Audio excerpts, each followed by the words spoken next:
Okay, so let's get started. So I already taken water in a glass. अब मैं इसमें add करने वाली हूँ ऑयल.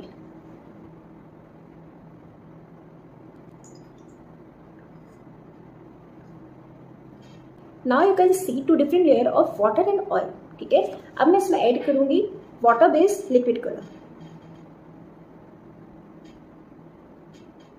1-2 drop of it. ये वाटर सॉल्युबल होता है.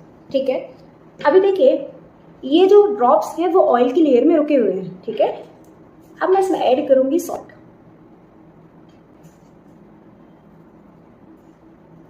सी, now you can see the results.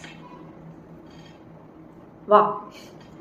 So please do comment on comment section और आप बताइए कि इसके पीछे का कंसेप्ट क्या है. Thank you so much. Thank you for watching and please do subscribe and share this video with your friends and like this video also.